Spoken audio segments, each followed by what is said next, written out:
குரங்கம்மை பாதித்த நபரை தனிமைப்படுத்தி சிகிச்சை அளித்து வருவதாக மத்திய சுகாதாரத்துறை கூறி வரும் நிலையில் தமிழகத்தில் குரங்கம்மை பாதிப்பு இதுவரை கண்டறியப்படவில்லை என்று அமைச்சர் மா சுப்பிரமணியன் தெரிவித்துள்ளார்.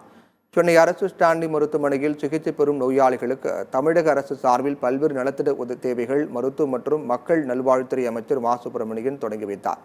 தொடர்ந்து செய்தியாளர்களை சந்தித்த அவர், தமிழ்நாட்டில் கிண்டி கிங்ஸ் மருத்துவமனையில் குரங்கம்மை பரிசோதனை செய்யும் ஆய்வகம் உள்ளதாக குறிப்பிட்டார். தமிழ்நாட்டில் டெங்கு காய்ச்சல் கட்டுக்குள் இருப்பதாகவும் இதுவரை 5 பேர் டெங்கு காய்ச்சலால் உயிரிழந்திருப்பதாகவும் அமைச்சர் மா சுப்பிரமணியன் கூறினார்.